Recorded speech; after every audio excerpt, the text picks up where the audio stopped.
بسم اللہ الرحمن الرحیم۔ واقعہ کربلا تاریخ اسلام کا وہ پرسوز واقعہ ہے جو قیامت تک نہیں بلایا جا سکتا، جس میں نواسۂ رسول حضرت امام حسین رضی اللہ تعالیٰ عنہ شہید کر دیے گئے تھے۔ یزید خلیفہ کے مسند پر برجمان ہو چکا تھا اور اس کے لیے سب سے بڑا خطرہ اللہ اور اس کے رسول صلی اللہ علیہ وآلہ وسلم اور دین اسلام پر ڈٹ جانے والے حضرت امام حسین رضی اللہ تعالیٰ عنہ تھے،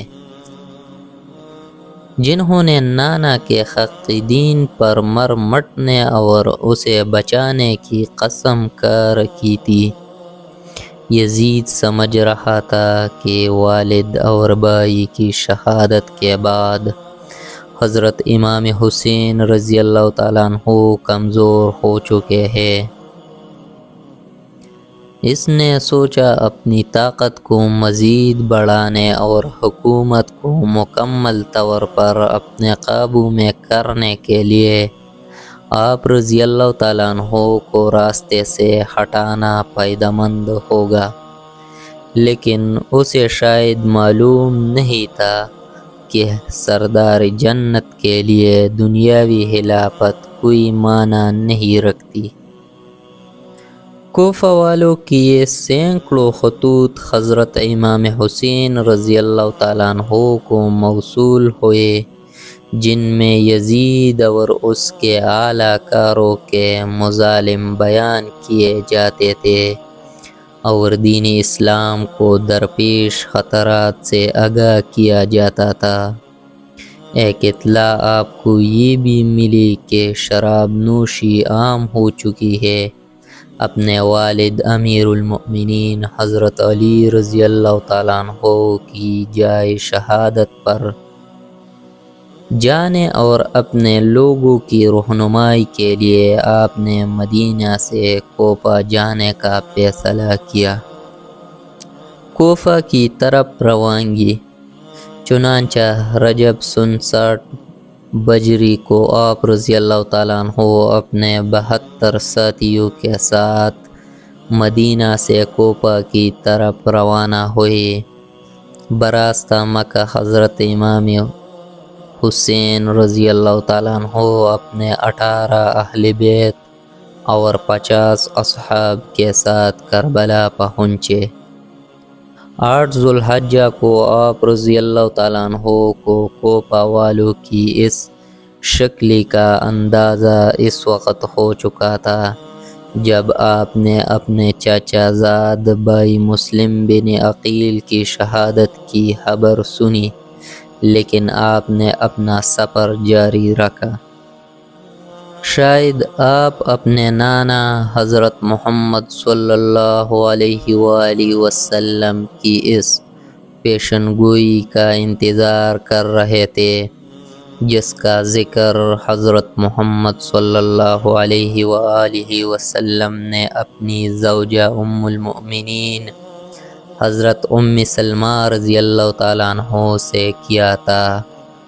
بخاری شریف کی روایت کے مطابق آپ نے ام سلمہ رضی اللہ تعالیٰ عنہ کو مٹی دی اور کہا تھا کہ یہ کربلا کی مٹی ہے، جب یہ سرخ ہو جائے تو سمجھ لینا میرے جگر کا گوشہ اور میرے گھر کا پھول حسین ابن علی شہید کر دیا گیا۔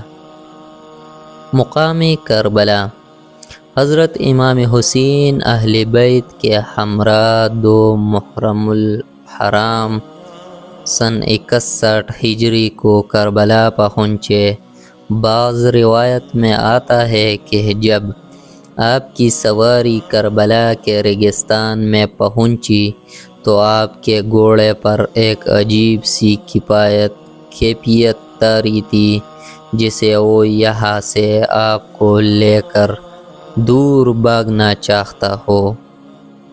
آپ نے پوچھا یہ کون سا مقام ہے؟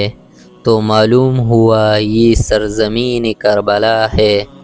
آپ نے ارشاد فرمایا قافلوں کو یہاں روک دیا جائے، ہم یہی پر قیام کریں گے۔ اصحاب نے آپ کے حکم کی تعمیل کی اور کربلا کے بنجر ریگستان میں خیمے لگا دیے۔ حضرت امام حسین رضی اللہ تعالیٰ عنہ کی دعا۔ آپ نے آسمان کی طرف دیکھ کر اللہ سے دعا کی، اے اللہ میرے نانا کے دین کی حفاظت فرما اور اسے زندہ اور آباد رکھ۔ اب آپ کو اطلاع مل چکی تھی کہ آپ کے چچا زاد بھائی حضرت مسلم بن عقیل، جن کو آپ نے اپنا سفیر بنا کر کوفہ بھیجا تھا کہ وہاں کے حالات معلوم کر کے آپ کو خبر دے، ان کو انتہائی بے دردی کے ساتھ شہید کر دیا گیا ہے۔ کوفہ کے لوگ جو آپ کو بار بار خطوط بھیج رہے تھے، وہ کوفہ کے گورنر ابن زیاد کے خوف یا لالچ سے حضرت مسلم بن عقیل کو تنہا چھوڑ چکے تھے اور وہ کوفہ کی گلیوں سے بالکل ناواقف تھے۔ ابن زیاد کے ایک سپہ سالار نے ان کو امان کا وعدہ دے کر گرفتار کیا اور بعد میں انہیں کوفہ کے محل کی چھت سے دھکا دے کر شہید کر دیا۔ اپنے چچا زاد بھائی کی شہادت کا صدمہ اور کوفہ والوں کی بے وفائی کا افسوس آپ کو آگے بڑھنے پر مجبور کر رہا تھا اور مقصد اتنا بڑا تھا کہ آپ پیچھے ہٹ نہیں سکتے تھے۔ خیمے لگ چکے تھے اور ترتیب کچھ یوں تھی کہ سب سے آگے پہلا خیمہ حضرت عباس رضی اللہ تعالیٰ عنہ کا تھا۔ یہ ایسے شہید ہیں جو غازی کہلاتے ہیں۔ حضرت عباس حضرت علی رضی اللہ تعالیٰ عنہ کی دوسری بیوی ام البنین سے ہے۔ حضرت عباس رضی اللہ تعالیٰ عنہ کربلا کے میدان میں حضرت امام حسین رضی اللہ تعالیٰ عنہ کی فوج کے علمدار تھے۔ یزیدی فوج 3 محرم الحرام کو امام حسین رضی اللہ تعالیٰ عنہ کی فوج کے راستے میں پڑاؤ ڈال چکی تھی۔ حالات کشیدگی کی طرف جا رہے تھے۔ حضرت امام حسین رضی اللہ تعالیٰ عنہ نے اپنے اصحاب اور اہل بیت کو اکٹھا کیا۔ پھر آپ نے فرمایا، میں آپ سب لوگوں سے اپنی بیعت اٹھاتا ہوں، آپ آزاد ہیں، جانا چاہے تو جا سکتے ہیں۔ سب نے کہا، ہم آپ پر جان نثار کریں گے، اپنے خون کے آخری قطرے تک دین حق کے لیے لڑیں گے۔ لہٰذا اب 2 راستے تھے، یا واپس چلے جائے یا حق پر رہتے ہوئے جنگ لڑے۔ لیکن معلوم ہوا کہ واپسی کا راستہ یزیدی فوج بند کر چکی ہے۔ اب صرف جنگ تھی یا یزید کے ہاتھ پر بیعت۔ ابن زیاد کوفہ سے حضرت امام حسین رضی اللہ تعالیٰ عنہ کو باغی کہلوا کر قتل کا فتویٰ لے چکا تھا اور اس نے مزید فوج کربلا روانہ کر دی تھی تاکہ یزید کی خوشنودی حاصل کر سکے۔ روایات کے مطابق حضرت امام حسین رضی اللہ تعالیٰ عنہ کے بہتر افراد کے مقابلے میں ابن زیاد نے 4 محرم سن 61 ہجری کو بہت بڑی فوج کا لشکر لے کر کوفہ سے روانہ ہو گیا۔ حضرت امام حسین کے ساتھ یزیدی فوج کے مذاکرات جاری تھے۔ پانی کی بندش۔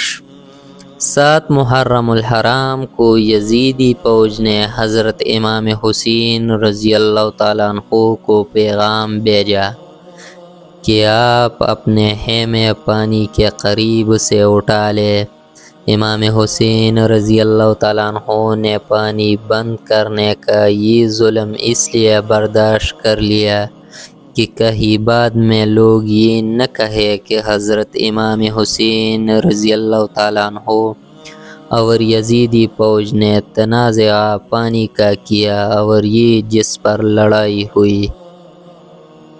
آپ نے ظلم برداشت کیا اور اپنے اصحاب کے ساتھ خیموں کو پانی سے دور لے گئے۔ تپتے صحرا میں سب لوگ پانی کی پیاس سے تڑپنے لگے۔ لوگوں نے پانی کا تقاضا کیا لیکن یزیدی فوج نے امام حسین رضی اللہ تعالیٰ عنہ پر پانی بند کر دیا۔ امام حسین رضی اللہ تعالیٰ عنہ کسی صورت بھی یزید کے ہاتھ پر بیعت کرنے کو تیار نہ تھے۔ آپ نے فرمایا ہمارا راستہ چھوڑ دو، ہم کوپا یا کہیں اور چلے جاتے ہیں، لیکن یزیدی فوج کسی بدقسمت جانور کی طرح طاقت کے نشے میں چور تھی۔ اس کے سربراہ نے کہا دو ہی راستے ہیں، آپ یا تو بیعت کر لے یا جنگ کے لیے تیار ہو جائے۔ بعض روایت کے مطابق 9 محرم الحرام کو یزیدی فوج میں مزید جنگجو شامل کر دیے گئے تھے جو حضرت امام حسین رضی اللہ تعالیٰ عنہ کی فوج کے بہتر جان نثاروں سے جنگ کرنے کربلا میں آئے تھے۔ 9 محرم الحرام کی رات حضرت امام حسین رضی اللہ تعالیٰ عنہ کو یقین ہو گیا کہ یزیدی فوج آپ کا خون بہانے کے در پر تھے۔ آپ نے اپنے تمام اصحاب اور اہل بیت کو اکٹھا کیا اور فرمایا آپ میں سے جو جانا چاہے جا سکتا ہے، دشمن اپنے لیے جہنم خریدنا چاہتا ہے۔ میری خواہش ہے کہ میرے نانا کی امت جہنم سے بچ جائے، لیکن وہ ہمارے خون کے پیاسے ہے۔ روایت میں آتا ہے کہ حضرت امام حسین رضی اللہ تعالیٰ عنہ نے روشنی مدم کروا دی کہ اگر کوئی جانا چاہے تو چلا جائے۔ کچھ دیر کے بعد آپ نے اپنے باوفا بھائی اور ساتھی کو کہا عباس روشنی بڑھا دو، یعنی حضرت امام حسین کو یقین تھا یہ میرا بھائی مجھے تنہا نہیں چھوڑے گا۔ حضرت عباس رضی اللہ تعالیٰ عنہ کی شہادت۔ 10 محرم الحرام کا سورج طلوع ہوا تو تمام اصحاب اور اہل بیت نے رات جاگ کر گزاری تھی۔ سب لوگ پیاس سے نڈال تھے۔ 7 محرم الحرام کی شام کو حضرت امام حسین کے حکم سے حضرت عباس چند افراد کے ساتھ یزیدی فوج کو دھکیلتے ہوئے فرات سے پانی کا مشکیزہ بھر کر لائے تھے، لیکن 10 محرم کو فوج کئی گنا بڑھ چکی تھی۔ حضرت امام حسین کی 4 سالہ بیٹی حضرت بی بی سکینہ پیاس سے نڈال تھی۔ انہوں نے اپنے چچا حضرت عباس سے پانی کا تقاضا کیا۔ حضرت عباس بی بی سکینہ اور حضرت علی اصغر کے لیے پانی لینے نکلے۔ آپ کے یہ ایک ہاتھ میں علم تھا اور دوسرے ہاتھ میں تلوار تھی۔ آپ نے مشکیزہ اپنی پشت پر لٹکایا اور حضرت امام حسین کی اجازت سے پانی کے لیے روانہ ہو گئی۔ یزیدی دشمن گاٹ لگائے بیٹھے تھے۔ علی زادی کی بیعت اتنی تھی کہ کوئی سامنے آئی کی جرت نہیں کرتا تھا۔ یزیدی فوج کو پیچھے دھکیلتے اور رونتے ہوئے حضرت عباس پانی تک پہنچ گئے۔ آپ نے مشکیزہ پانی سے بھرا اور گھوڑے پر اپنے سامان رکھ لیا۔ حضرت عباس تیزی سے خیموں کی طرف گھوڑا دوڑا رہے تھے کہ کسی تیر انداز نے ایک تیر مشکیز پر مارا جس سے پانی ضائع ہونے لگا۔ اپنی جان کی پرواہ کیے بغیر آپ نے تلوار والا ہاتھ مشکیز کے پانی کو ضائع ہونے سے بچانے کے لیے استعمال کیا اور پرچم بلند رکھا۔ تلوار ہاتھ میں نہ ہونے کا فائدہ اٹھاتے ہوئے ایک یزیدی سپاہی نے جو درخت کی اوڑ میں چھپا ہوا تھا، تلوار سے ایک زوردار وار کیا۔ جس ہاتھ میں علم تھا وہ بازو شہید کر دیا۔ حضرت عباس رضی اللہ تعالیٰ عنہ نے درد کی شدت کے باوجود علم دوسرے ہاتھ میں تھام لیا۔ چند تیر مشکیز پر لگے، پانی تیزی کے ساتھ ضائع ہونے لگا۔ اسی اثناء میں آپ کا دوسرا بازو بھی شہید کر دیا گیا۔ علی زادے کو بھی دردی سے زخمی کر دیا گیا تھا اور آپ کے دونوں بازو شہید ہو چکے تھے، لیکن آپ اب بھی زندہ تھی۔ شاید اسی نسبت سے آپ کو غازی کا لقب دیا جاتا ہے۔ ایک بدبخت نے پیچھے سے آپ کے سر مبارک پر برچی کی ضرب لگائی اور آپ شہید ہو گئے۔ ایک ایک کر کے تمام اصحاب پر آپ جانیں قربان کر رہے تھے۔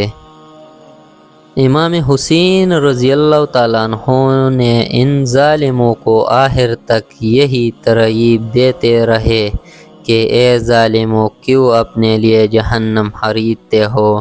مگر آپ کی ایک نہ مانی گئی اور ایک ایک کر کے آپ کے سبھی ساتھیوں کو شہید کیا جا رہا تھا۔ حضرت امام حسین رضی اللہ تعالیٰ عنہ کی شہادت۔ بالآخر آپ لڑنے کے لیے کربلا کے میدان میں اترے اور یزیدی فوج کی صفیں الٹ دی تھی۔ نواسۂ رسول صلی اللہ علیہ وآلہ وسلم قہر بن کر یزیدی فوج پر ٹوٹے۔ 10 محرم الحرام عصر کی نماز کا وقت ہوا۔ آپ گھوڑے پر سے اترے، ریت سے تیمم کیا اور نماز کے لیے کھڑے ہو گئے۔ یزیدی فوج کے بزدل سپاہی جو قریب ہی منڈلا رہے تھے اور حملہ کرنے کی جرأت نہیں کرتے تھے، حضرت امام حسین رضی اللہ تعالیٰ عنہ کے نماز میں مصروف ہونے کی وجہ سے آپ پر حملہ کرنے کی جرأت کر پائے اور چاروں طرف سے آپ پر تیروں کی برسات کر دی۔ نماز میں مصروف ہونے کی وجہ سے حضرت امام حسین کو تیروں کی تکلیف کا اندازہ نہیں تھا۔ یزیدی کو شاید معلوم نہیں تھا کہ یہ علی زادہ ہے، اور حضرت علی رضی اللہ تعالیٰ عنہ بھی نماز میں مشغول ہوتے تو اس قدر خدا کی یاد میں ڈوب جاتے کہ تکلیف کا اندازہ نہیں ہوتا تھا۔ جب حضرت امام حسین رضی اللہ تعالیٰ عنہ سجدے میں گئے تو شمر نے اپنے تلوار کی ضرب سے آپ کا سر مبارک جسم سے الگ کر دیا اور اس کو نیزے پر بلند کیا۔ حضرت زینب رضی اللہ تعالیٰ عنہ نے یہ سارا منظر دیکھ رہی تھی۔ خیموں سے بھی بیوی کے رونے کی آوازیں آئی تو یزیدی فوجیوں نے خیموں کو آگ لگا دی۔